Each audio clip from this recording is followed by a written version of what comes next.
Good morning, ladies and gentlemen, industry leaders, partners, change makers, members of the media. It is a true honor to see you all at K-Fair, a place that brings together the world's plastics industry here at the heart of Europe. As Managing Director of Plastics Europe, I stand before you representing an industry responsible for 90% of the polymer production across the continent, a sector that is essential to Europe's competitiveness, supplying automotive, renewables, batteries, healthcare, packaging, and the list goes on. But more than that, we are a critical player in Europe's transition to a circular and climate-neutral economy. Today, I also speak on behalf of an industry under pressure, which is what we are exploring in our first panel today on balancing competitiveness and sustainability and a call for industry leadership. In particular, we will explore the nature of our industry's challenges, how we are responding with innovation and partnerships, and the policy levers needed to restore competitiveness and drive investments in Europe. And now, I'm looking at my left there. It is my pleasure to invite our distinguished panelists to join me on stage. And joining us today, we've got Manfred Hackl, CEO of Erema Group. Welcome, Manfred. And Manfred will be joined, please. Perfect, Manfred. Manfred will be joined by four courageous members of the Plastics Europe Steering Board. We've got Stephanie Kalil, Vice President for Packaging and Specialty Plastics at Dow EMEA. Warm welcome, Stephanie. We've got Lauren Kjeldsen, member of the Executive Board at EVONIK and Chief Operating Officer of Custom Solutions. Welcome. We've got Walmir Soler, Executive Vice President for Braskem's bio-based polymer business globally, polypropylene business in Europe and the US, as well as CEO for Braskem Netherlands. You know what to do there, Walmir. Welcome. And then last but certainly not least, we've got Craig Arnold, Executive Vice President, Polyolefins, Circular Economy Solutions and Base Chemicals. Warm welcome, Craig. I'll be joining you. It's great to see you all and on time on this stage, so thank you. That's already a very good beginning. And I suggest we get started with the panel. I'll come and join you. And you have mics. We've got our timing there, so we're all set. I'm going to be fairly strict to keep timing. So let me kick off with this first question. What, in your view, are the key competitive challenges facing the European plastics industry? And what are the implications of this situation for Europe's circularity and climate ambitions? Lauren, yeah, we had eye contact. Can I start with you, please? Sure, okay, so if you don't want to be first, no eye contact. That's what we just learned. Thank you, Virginia. What I would say is if I start back in the basics with regards to supply and demand, I would start with exactly those topics. So on the supply side, you need a robust economy. So you need the economy to be working such that you're able to produce cost-competitive materials. And then you need the pull side, which is the demand side to pull through. And right now what we're not seeing is that the economy is running as we need. And those cost additives that are coming either on climate-related taxes, that are related to input costs, that are related to energy costs, make the demand side unable to pull the solutions. And if we want to see a circular economy here in Europe, then we need to be able to address those two pieces and do it relatively quickly. Yeah. Okay. Thank you, Lauren. Manfred, would you like to comment on that as well? No, I can only underline that this is really a hard time for us, especially in Europe in the plastic industry, especially for the recycling industry. If we imagine how many companies has closed in the last 12 months and shut down the factories, And I think that is not in the long term for the circularity of Europe. And I think we have to mention what has to be done, that they have enough breadth and enough power to be also there in future for circularity for the plastic industry.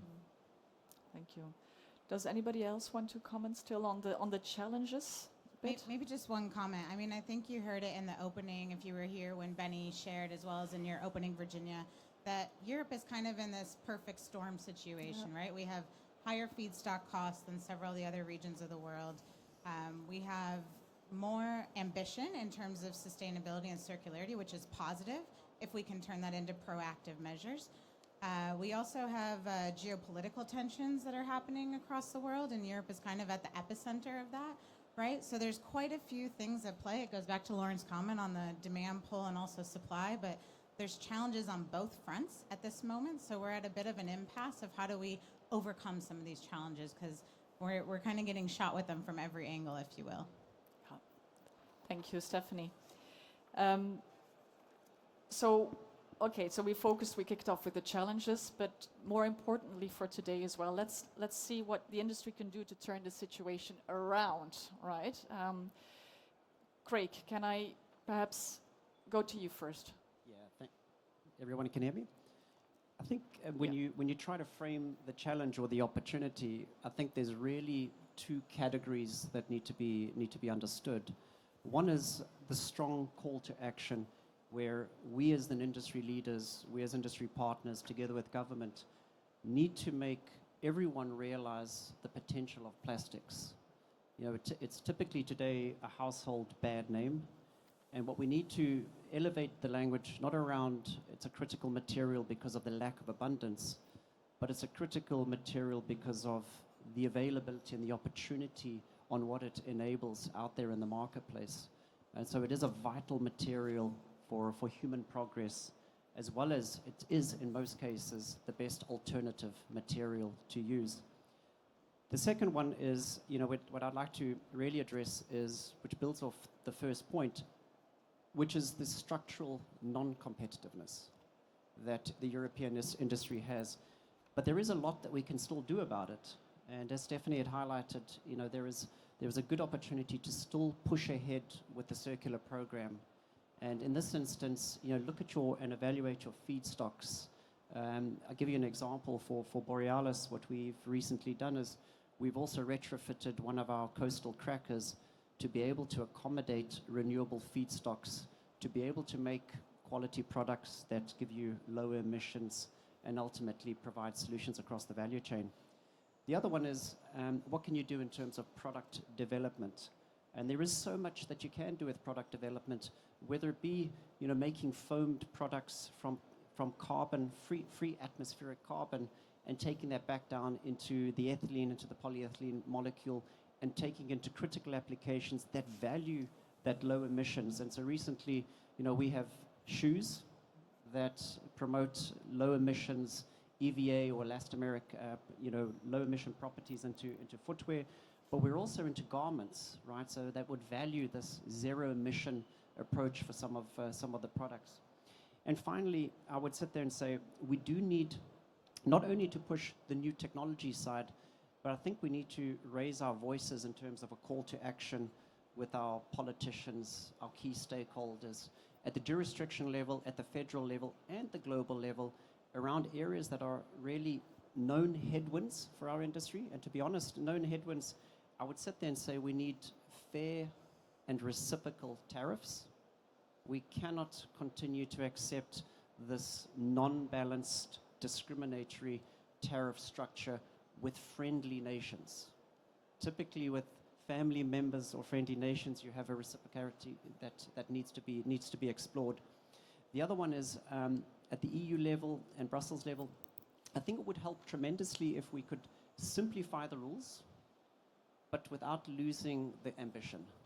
Because right now the rules are extremely complicated for us as domestic producers, but even the rules that we have to abide by, imports, the EU doesn't even have the capacity or the tools to apply the same measures to monitor and track those imports. And finally, even within Europe, there is excuse me, there's a lot of complexity around moving waste across borders within Europe.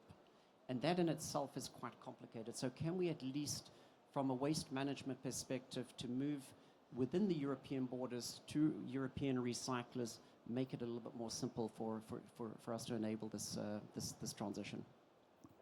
Thank you. Thank you, Craig. And I see you speaking on garments, product development. I want to raise, the attention to the lovely footwear there. So well done to Borealis there. Thank you. Yeah. Anybody else who wants to comment on what can be done and to turn the tide? Yeah, maybe just elaborating a little bit more on what Craig said. I think that Europe is well ahead in terms of the discussions related with sustainability, and maybe one of the areas that we need to improve, and the support from the overall stakeholders, but namely the government, is also to, as Craig said, to simplify, but in a way not losing the ambition, but making it easier or in steps, instead of trying to achieve a perfect solution that's far away from reality, and then the implementation execution is not feasible economically or technically most of the time. So recognizing and being able to implement small solutions, and here I would make some advertisement also. This is a bio-based polyethylene. So the carbon in this toy you have been breathing probably some months ago, and now it's a product that can replace oil-based material as well. Not saying that oil-based is something that we should avoid, because this is part of the solution, and then I refer to the roadmap that has been developed by the Plastics Europe and Deloitte. At the end of the day, to achieve a sustainable solution, we're going to need all the components being fossil, recycled, bio-based, and also reduction in terms of the consumption wherever it's possible. So I think that we're not completely far away trying to look from the positive perspective, but we could simplify the steps and start to make this more effective from the very beginning. Thank you, Walmir.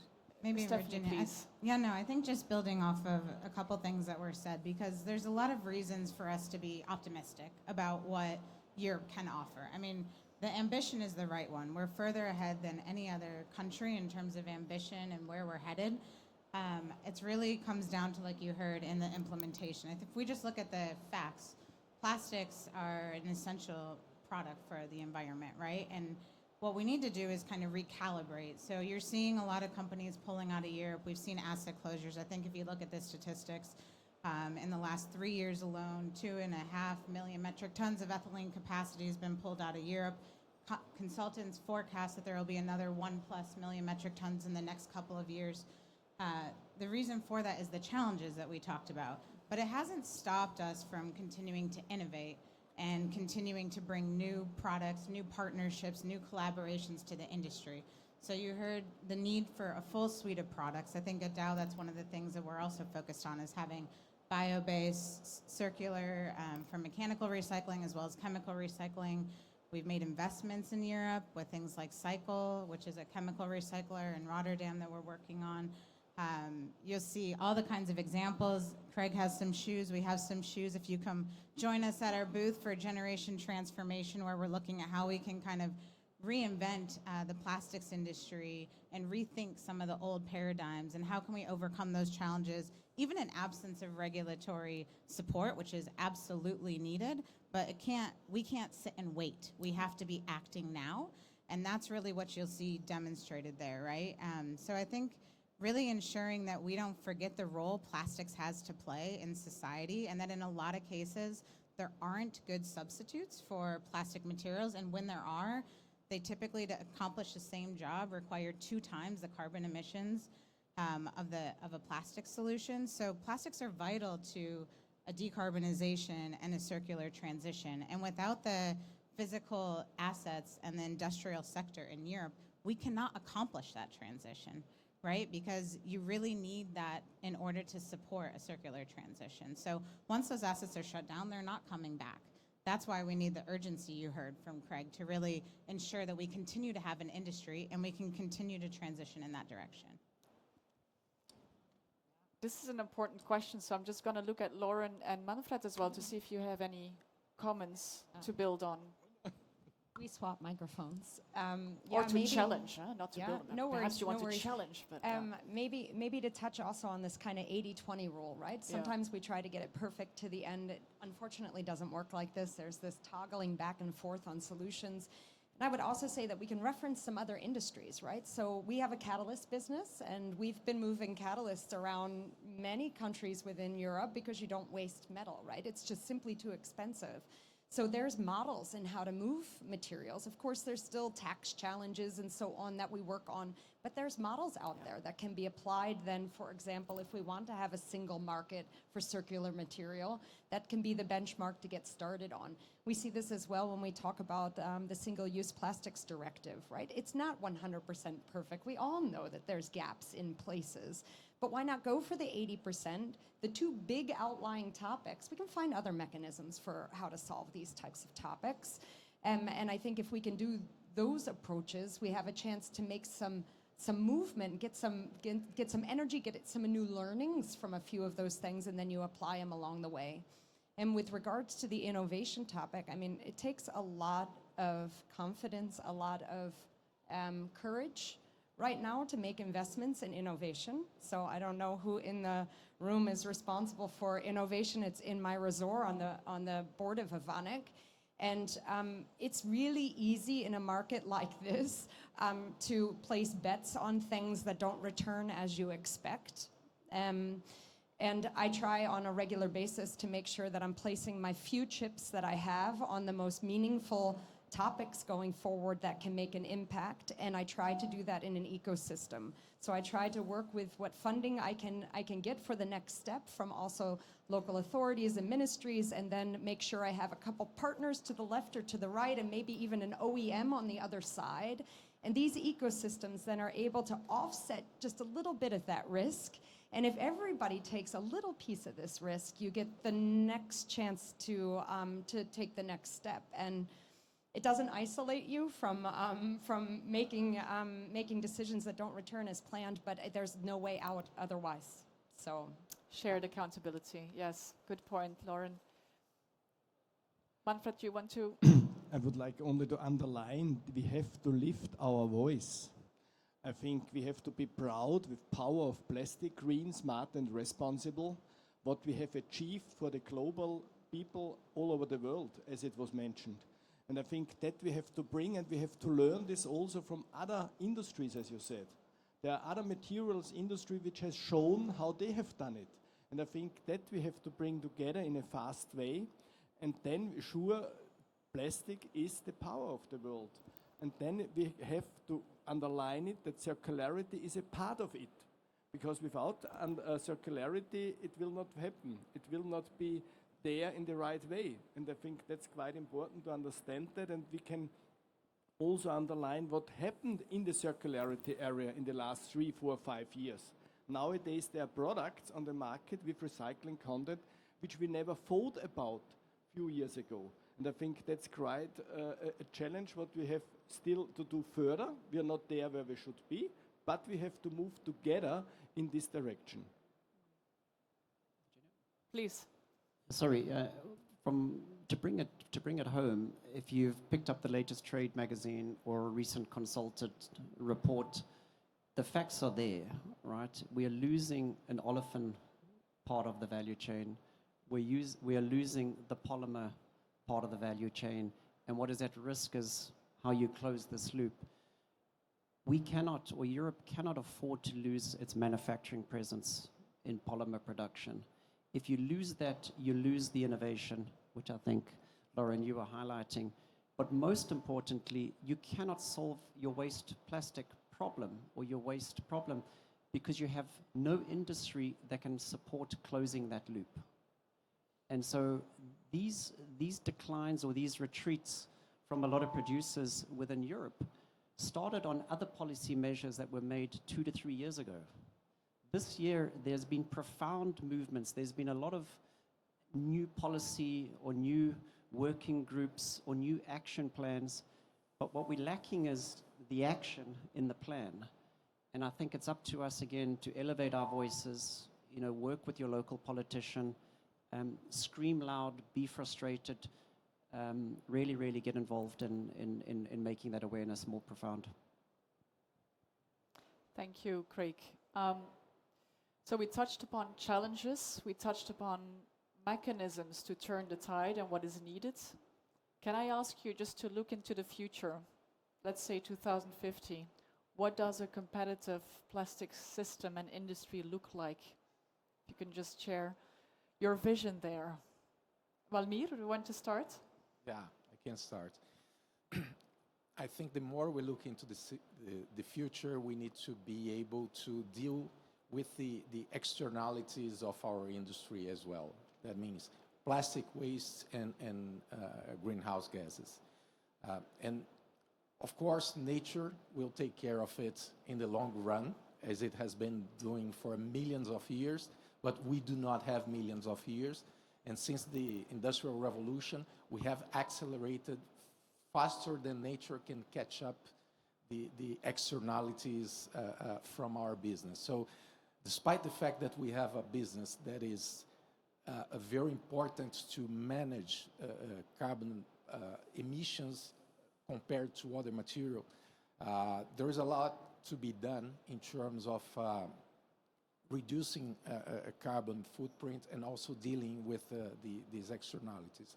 So the industry of the future, we cannot just think linearly in bringing up geological carbon into the atmosphere without consequences of what's being done. So we need to incorporate cycles.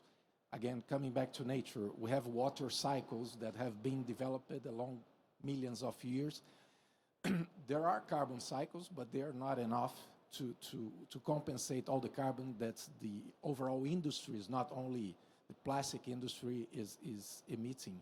But the plastics industry also can have an important role in removing this carbon from the atmosphere and bringing it to the loop together with the recycling, so you keep the management of carbon and you create additional carbon cycles to support nature, once that we are challenging nature in their limits of dealing with all the externalities. So coming back to your point, I think that in the future, we need to plan according to the how we're going to deal with the cycles. And I would say it's not future, it's present. We're doing, I think all of us here have examples, both from the recycling, chemical, mechanical, biomass. So this is something that's happening.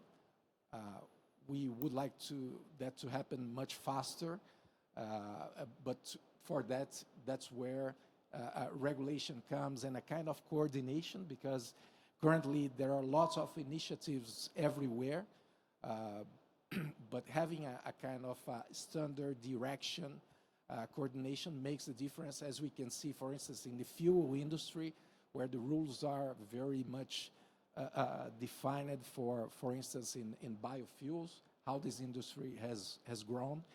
So in the plastic industry, we need also to have this same kind of support and same kind of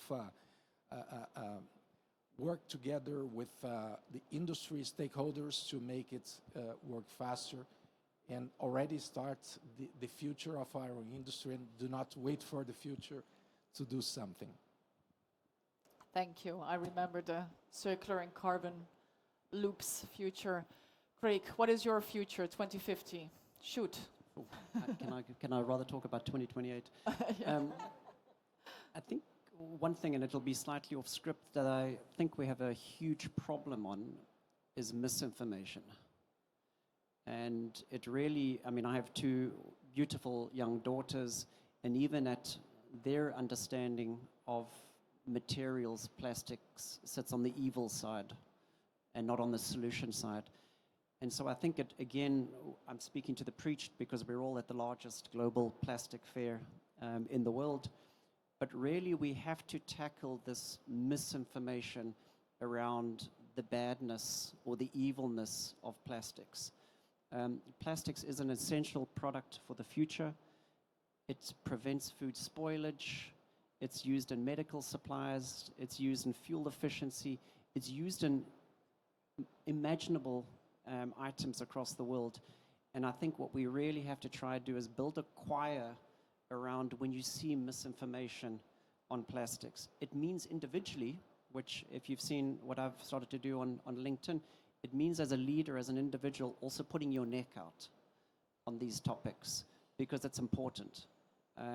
So the future that I see, hopefully not by 10, 20, 50 years' time, but this correction around misinformation, this penalizing, abuse of information, that is something that I hope we can collectively do together.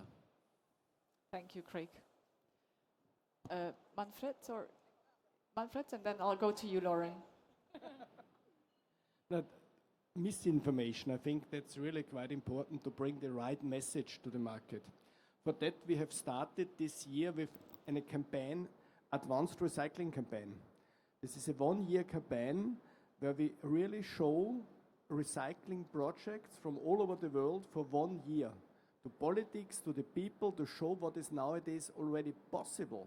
I think that we have to learn, and still we have to say, still the plastic industry does not know in detail what is nowadays possible and what is not possible. There's not everything possible. There has to be a move forward. There's no discussion about that.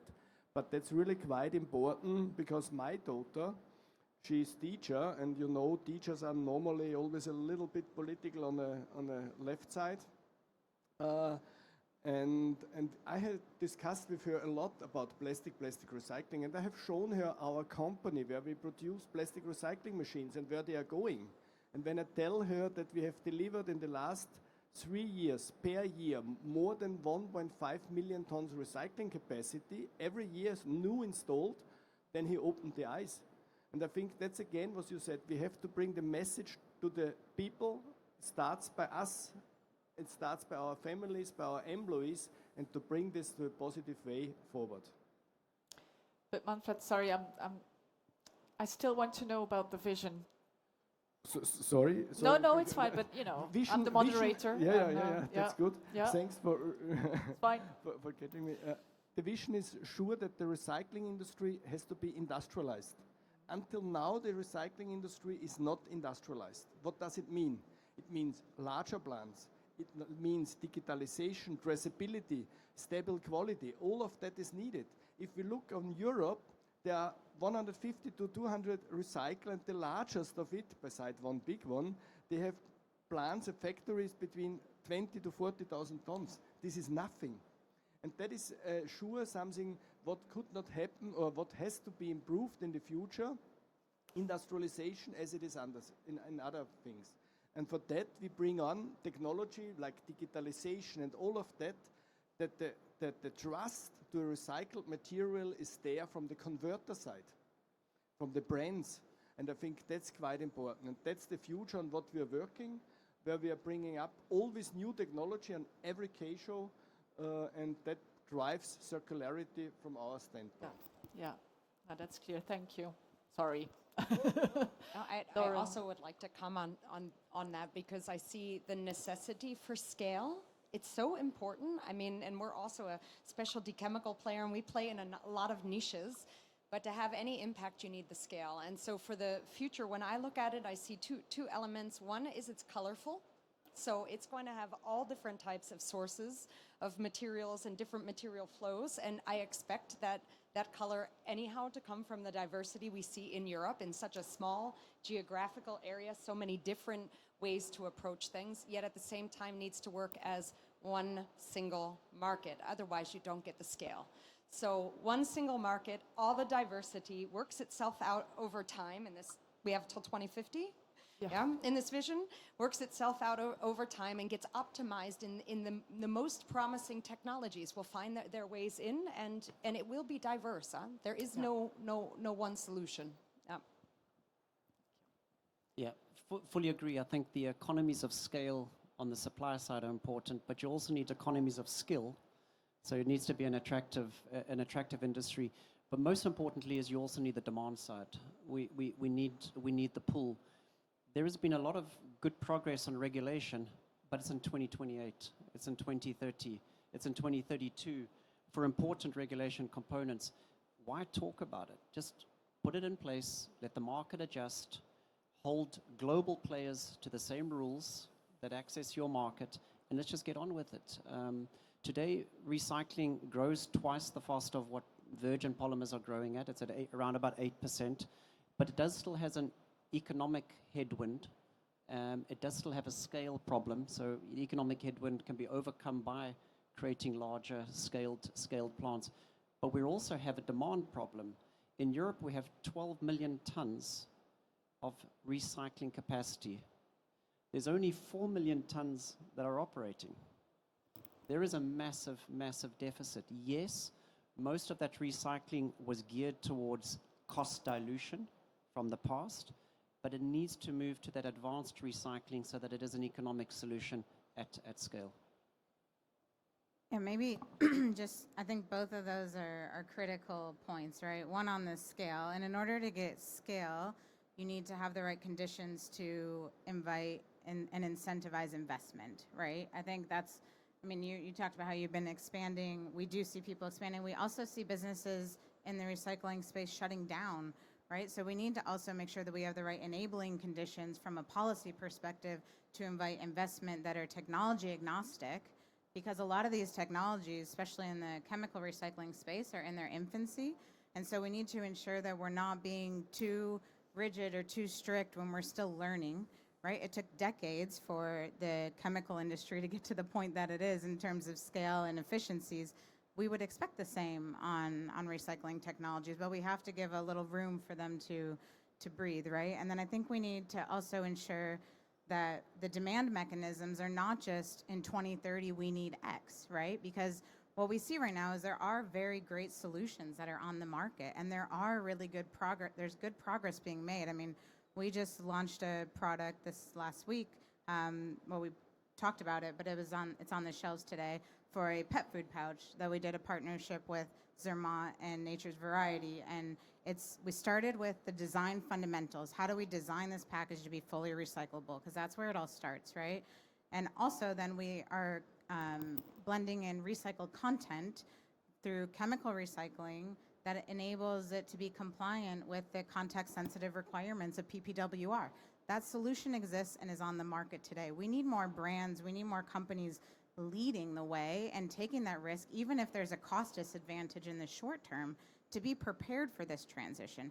Because if we just wait, we're going to end up not having the right supply-demand to meet the requirements. And so some kind of scaled mechanism to incentivize demand earlier, I think, is also essential for us to continue to make progress in this space. Very interesting. Well, do you want to comment? No, maybe in building up on what you said, sometimes the stakeholders or even the players, they look for a perfect solution or something that is already done, is scalable. And it's important that when we are moving away or replacing the traditional model with the fossil, or diversifying, I would say, not replacing, there won't be one solution that will replace exactly the same characteristics of the oil. So it's going to be important to understand that we're going to have bridging solutions that will take us to some years in the future while we develop more robust or solutions that can cover an even larger spectrum of opportunities. So the point here is to also to highlight the importance not to keep waiting for the final or compare the competitiveness of all the solutions before we launch anything. We need to try. And I talked about nature in the beginning. I would like to bring also Charles Darwin. We need to adapt. And if it's not working, we tweak it in a direction that we can get to something that's viable, usable, and economically feasible. So this is the other aspect of not waiting and creating while we fly. Demonstrating bold leadership, which is needed, and the courage, indeed. Thank you for that. Let me go into, and Stephanie, you already went into a little bit on the policy side and what is needed.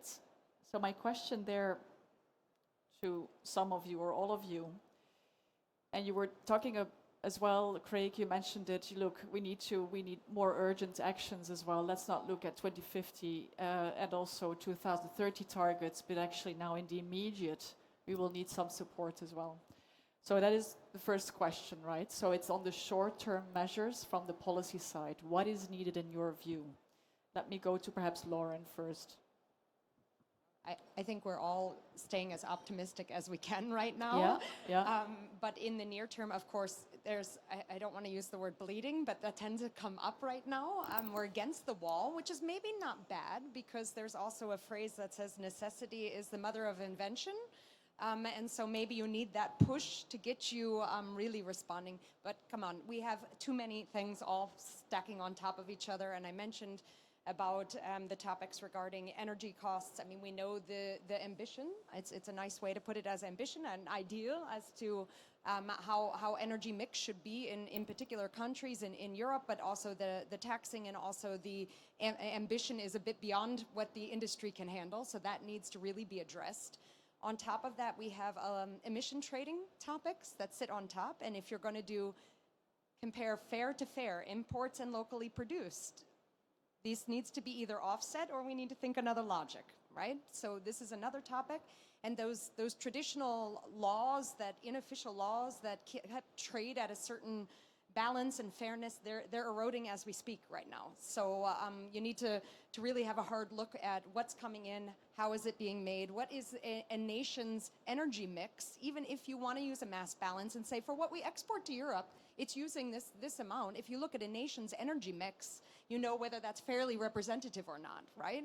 So, I mean, there's mechanisms there, but these things need to be addressed really immediately in the short term. Otherwise, like I said, no economy. If you don't have economy, you don't have the ability to meet very robustly the demand. And I think these are our two main topics we need to address. Thank you, that was very clear. Craig or Stephanie? Ladies first, Stephanie. Yeah, sure. No, I think if I had to classify it, Virginia, it's a good question that we think a lot about, right? And I also use the blood analogy, unfortunately, because we need to stop the bleeding, right? And so if the first thing we need to do is we need to act, and we need to act urgently. There's been a lot of great discussions taking place about what can we do. How do we reduce energy costs? How do we freeze free allowances or stop reducing them over time and rethink ETS? Because that's something that we absolutely need, because as we said earlier, if we can't incentivize investment and we can't keep the industry, the rest of it doesn't work, right? And so how do we come up with the right policies quickly that address the underlying issue of competitiveness for us to be able to participate? I think this is the first and most important thing we have to do. So ETS, also EPR schemes that are effective, figuring out the policy on mass balance in the appropriate way. I know there's a lot of discussion there. We could have a whole panel on that. I think so acting with urgency is one, and then we need effective enforcement. We've seen over the years that a lot of these policies that are being put in place are actually just incentivizing imports coming into Europe that either don't meet the requirements, so it's creating carbon leakage, right? And it's not actually addressing the original intent of the policy. And so you're seeing some circumvention. Your best line of defense is on your own borders, right? So we need to ensure that we are protecting the borders and having an effective implementation of these policies. And then I think the last thing I would say is that we have to meet ambition with action, because it's great to have an ambition, but if you don't have the industry left, if you don't have the people, if you don't have the jobs, if you don't have the innovation, it's not going to work, right? And we have all those things today. That's why I'm optimistic. I think without these other few things, we're going to continue to struggle. So it's how do we really catalyze that in a positive way and preserve the industry that we have remaining so that we don't see this continue to go on for the next several years. Thank you, Stephanie. Manfred, you want to come in? One comment. First of all, I think we have to think about why we as Europe in such a position. What was wrong in the last years? What did we wrong? But anyway, I think that would be now too much to discuss here. So moving positive forward, I would say for the recycling industry, it would be quite easy. We need the secondary raw material to stay in Europe, and we do not need recycled material from other continents to Europe, because it doesn't make sense that recycled material is not used in Asia or in America. They can use it anyway by themselves. And then it would immediately lift the recycling industry. That's one point. The second point is I have three numbers, 50, 25, 25. I know that will not happen, but I said there was falling down few years the plastic tax. If we change the plastic tax, that only 50% of the plastic tax go to Brussels, 25% stays in each country for the recycling industry, and 25% stays in the country for the virgin supplier or the converter to develop and doing R&D, it would speed up immediately the process, and that would be a simple action to do that. I know from a legislation standpoint Brussels would be not happy, but anyway, I think that is what I would like to put on the table. Craig, you want to comment as Yeah, well I on the short term? Huh? Yeah. On the short term. I mean, I'd also like to call out the great work that Plastics Europe has done in recent years. If you're not a member, please become a member. It really is an organization that punches well above its weight. And the two areas that really came to mind on some of those successes is how you've shifted, the waste problem to an integrated product strategy. I mean, that was a massive, massive benefit. But also shifting from fragmented rules to harmonized regulation. So that's a special call out. In the immediate short-term areas that I think we've got to focus on, we have to fix this trade problem with friendly nations. It has to be reciprocal. That has to be done this year. This has to be done early next year. This cannot be done in 2 years' time, 3 years' time. There will be far more damage, far more announcements if this isn't rectified. We do have to strengthen the Made in Europe philosophy and live that fully. But we also have to move faster and put more recycled material into the market by creating that demand. And then, of course, simplify and harmonize the waste management policies. And to what Stephanie was raising, make sure that other nations also have to play by the same rules as the domestic market here in Europe, if they want to access our market. That was very clear, Craig, and thank you very much for the third-party endorsement for Plastics Europe. No, all very clear, and I have to say I get inspired. Not sure about the audience, but I get inspired just by listening to you, and the can-do attitude and the courage, and also the preciseness in the solutions that you are stating forward. Can we just turn to the longer-term policy measures or measures more general, where you feel what is needed in the next 5, 10, 15 years from the policy side? Let's start there, perhaps. So we tackled the short term. So let me see, who is my victim here? Walmir. I think that when we talk about long term, we are in an industry that we have, it's a capital intensive industry, so we have long paybacks, and some basics for the economics, they need to be clear from the very beginning. Otherwise, the investments, they do not come and they are always postponed. So some basic definitions or regulations that can allow the industry to have clarity on the economics and how they will develop their business. And I think one example, when we talk about mass balance, the uncertainty around mass balance creates a huge concern in terms of the viability of investment, both in terms of chemical recycling as well as bioattributed material when cracked. So there are important elements, and we don't need to be extensive in going in all the details, but the carbon trading mechanism is something that we need to have a deadline, a clear way of implementing and being able to incorporate that into the model of the business. In terms of recycling, have also a clear mandate to allow the planning of the investment and the growing of this business and the investment in innovation to be able to cover all the potential applications. And of course, for the bio side, I would say now there is this discussion about the bio strategy for Europe. There are several important definitions that need to be done also to unlock potential investments in Europe. Again, Europe is the most mature market in terms of sustainability. There are assets in place that can be used for different purpose, not necessarily only they can compete in a different environment, but they need to have a different market as well.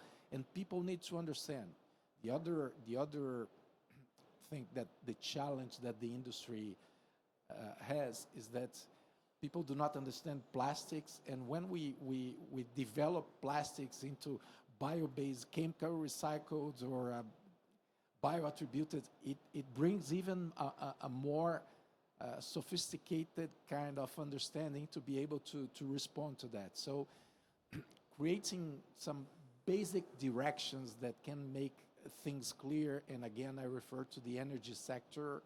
It's there aren't many discussions because it's there, it's defined, and everybody follows the same track.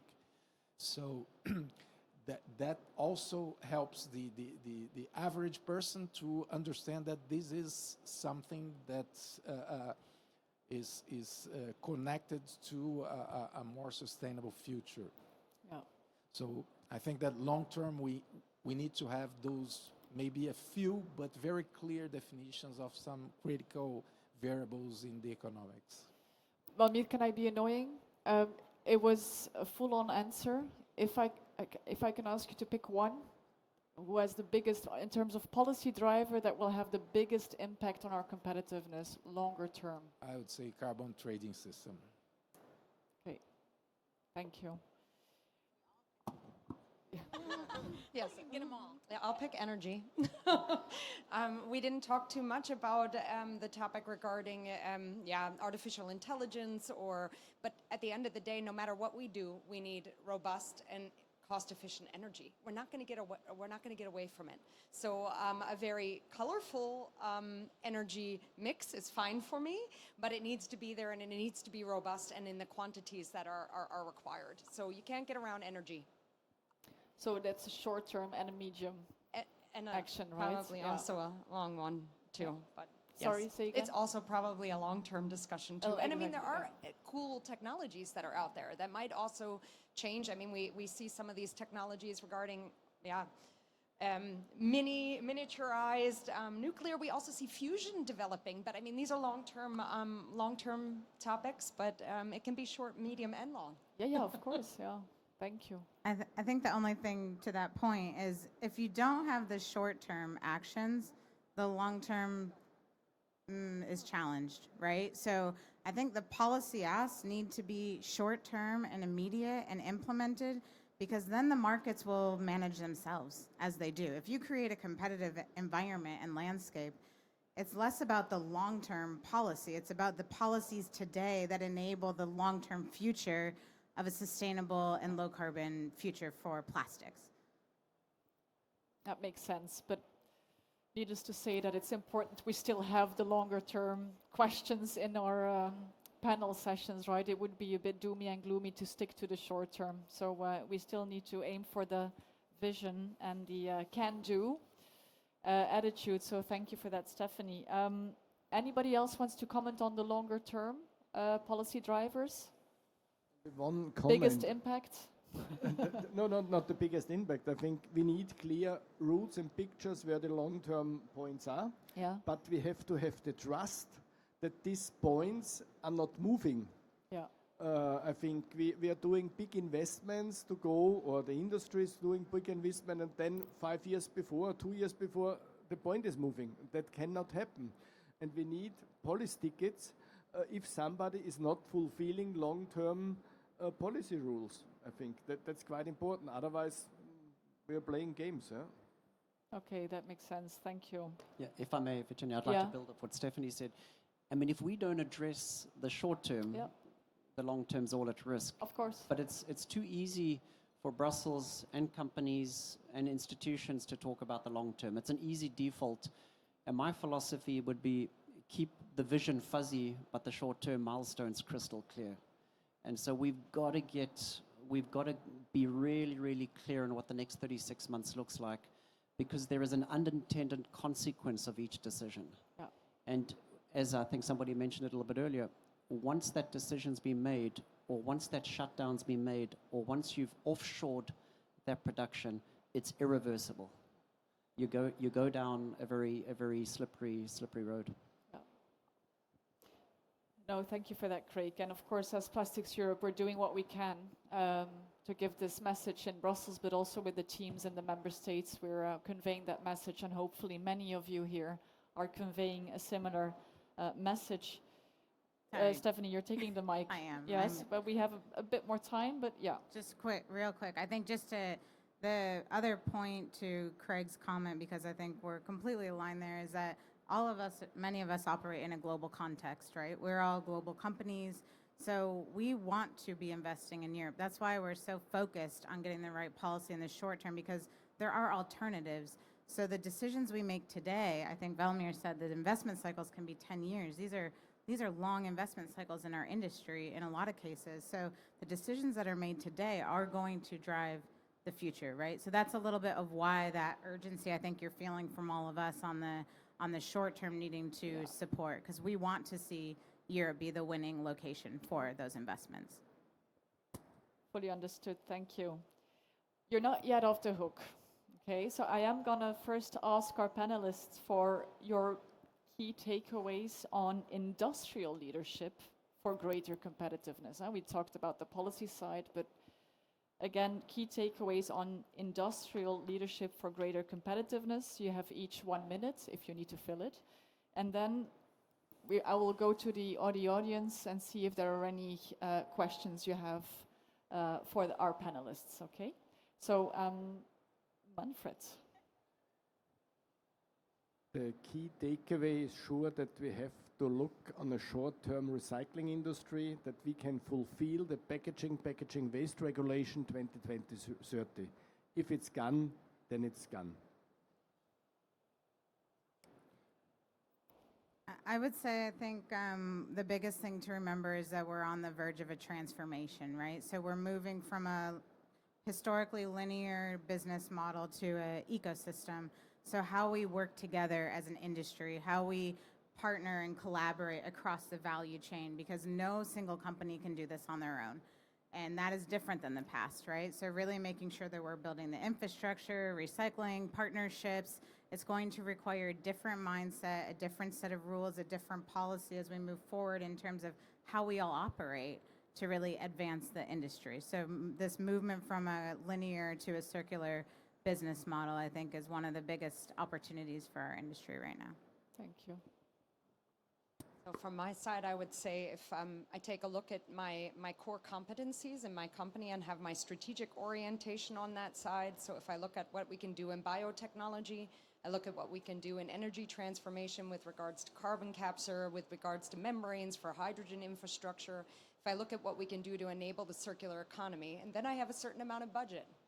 And I place that budget on those topics where I have the most pull coming from the market, coming from the suppliers, and putting those pieces together, but not being afraid to still place those bets. And that's what, I can do from the industrial side.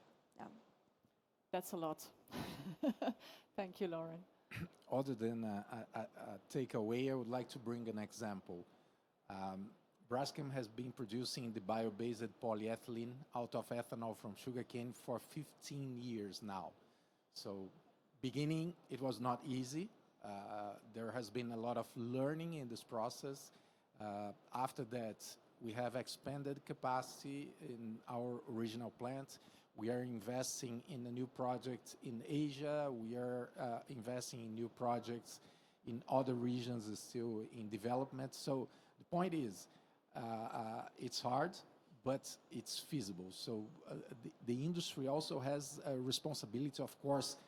When everything is coordinated, it's important. It facilitates the process, but there is an important component that are the individual companies also working their own business and working together to make things move. Thank you. Craig. I'm going to use my full minute here.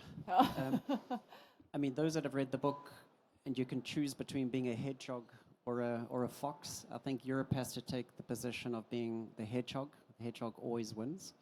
But I'd like to call out probably 6 important points as I see it. Is the first one is we are in a difficult situation. The European industry, the European plastic sector, the global plastic sector is in a dire position. And we do need to address the short term, or else we won't have a long-term approach. We see that the dialogue has begun, so thanks to Plastics Europe and all that advocacy, but what is lacking is action. And there are consequences that will result in the unintended consequences of some of that action. I think the point I made a little bit earlier, individually, collectively, with your nominated politicians, we've got to speak up. In some cases, also put your neck out when it comes to talking positively about plastics. But we've really got to talk positively about plastics in the broader sense. There has to be a strong political call to action, and they have to act now. We can't have another program or another working group. We really need strong action. And I think with that, we need to have, whatever action is taken, it needs to be consistent. We cannot chop and change, because we are making asset choices that are in the ground for 75 years, not just 10-year MPVs. And then my final point is that unfortunately what I've seen is that the European Union is giving international importers the red carpet, and unfortunately the European domestic environment has been given the red tape, and that has to be reflected on. Okay. Thank you very much, Craig. That was all very clear. Oh, we have already somebody very eager to ask a question. Is there anybody who can help with a microphone? No? Then I will do so. Voilà. Yeah, thank you. If you could also introduce yourself, please, and then indicate. Sure. Yeah. Thank you for these amazing panels. Yeah, so my name is A1 Wang. I'm CEO for Loop CO2. So we are the startup in US Pavilion Ho-Fi. So what we do is we have a CO2-based polyester that can be de-inked and debonded. So that's perfect for mechanical recycling. And also we have a TPU that can be chemical recycled. So like right now, automotive company in Europe think our solution can be used for end-of-life vehicle and also PPWR. My question here is like for a startup company right now, what would be your appetite for the produce a new material, because this material was never existed before? And the second question would be, how can we find a scale-up company over here in Europe to help us to scale up, to support the automotive industry? Thank you so much. Thank you. That's full on. I think that's certainly material for an after panel discussion as well, for sure. But I'm just going to look at the panelists to see whether there's anybody who would like to give a first comment. I think it's a great question, and it's good to hear that you're working on that, because we need more innovation in the industry, right, in this space. And so I think if you look at all of us, we all have placed bets on different startups and have partnerships with different emerging technologies. So there are definitely takers on the other side. I think we have a suite of options there. And I think this drive towards trying to help future policy is important, right? I mean, if you come by the Dow booth, we have Evo Air, which is a recyclable seat for automotive, helping with ELV in the future. So I think these are the kinds of things we need to continue to do and talk about, which is why I mentioned that collaboration requirement for us to move forward because none of us have all the answers in-house. So I'd say keep working at it and glad to hear what you're working on there. Thank you. Thank you. Any other questions? I think we have room for one more if I want to finish on time. Oh. Thank you. Elisa Bonardi from Special Chem. 10 years ago, I wrote a PhD thesis on innovative recycling process for the plastic industry, and I wanted to ask you, talking about short term and looking at solution you brought today with bio and recycling products, is there a possibility for you to act on faster adoption by the market of those solutions in a very practical manner, and maybe looking at digital? How can we introduce digital for this faster adoption of solutions? Thank you. Craig, you can start first. Craig? Yeah, I was going to say, I mean, both questions are phenomenal and extremely challenging. One needs to look at how you can partner up in scaling a lot of these options. And when you go to big industrial producers, as you see at the table here, that collaboration is important because right now there's an economic headwind that may limit that scale up, but there's also a long development time. I mean, for you to hit close to 20% or 50% market penetration, it's close to 20 years on a best case. So that economic stamina needs to be overcome by the partnership. But it is all of the above, because with CO2 capture and taking it to a carbon or an olefin, or taking chemical recycling, all of these, we know how to do this. I mean, the science is there. It's the challenge around the scaling up. And then the final challenge is getting somebody to pay the cost before you can hit large-scale industrial. And this is where the partnership with the larger companies is incredibly important, because we have to use that with our virgin solutions, our linear value chain, and we have to be conscious around how we ultimately close that loop. On the digitalization, I think it's fascinating. I think the digitalization can play a phenomenal role in the mass balancing, right? You can do the end-to-end verification, where you can bring the trust, the transparency, and the traceability. And I think this is something that we should uniquely look at. Large companies can do it themselves, but it's better done when it's third-party verified. And so we need to probably explore that digitalization component a lot better, but happy to have discussions offline on both topics. Okay. I just wanted to say your question speaks to my heart now, how we get it through the value chain. And oftentimes the plastic industry is the bad industry. You see all of us sitting here, and with technologies, we have to scale from lab up to 6 KT to compete with 300 KT reactors out there. This intermediate step is not cheaper, huh? It's not. But we need those OEMs, we need those brand owners to also pull from the other side. And so it's my objective as leading innovation in my company is to make sure there's enough skin in the game from the other side, that we're not dangling out here for decades developing these technologies, positioned as the ones with no solutions, but pulling that through complete value chains. So your question speaks to my heart. So we get there slowly, piece by piece. Thank you. Thank you. Let me just, because I asked you for your key takeaways, so I'll do mine now. So I've listened to you. I've tried to scribble down some of your points, which I will capture and reuse again. Perfect storm in Europe, I think we all agree, both on the supply, demand, geopolitical. I prefer not to use, we need to stop the bleeding. That's just too dramatic. We are one of the best materials out there. We need to stop the misinformation, and of course also Plastics Europe has a role to play there. Innovation, product development, acceleration will be needed to turn the tide. Collaboration with policymakers and value chain partners, also linked to the trust element that you say. Leveling the playing field urgently, also in the general trade element, the tariffs, that is something that we need to monitor and act on very closely and urgently.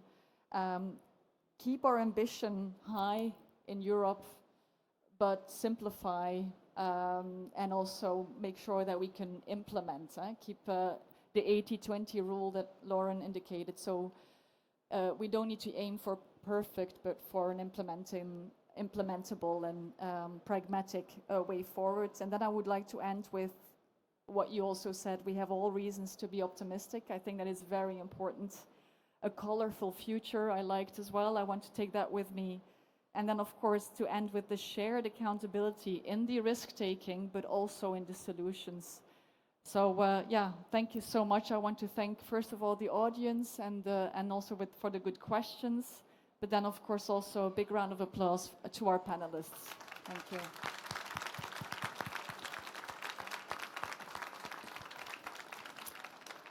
And then that's the wrap up. You're off the hook officially. And then I invite you all back here at the booth for our press conference on our Plastics the Fast Facts 2025. And that is at 1 o'clock. Thank you. Bye.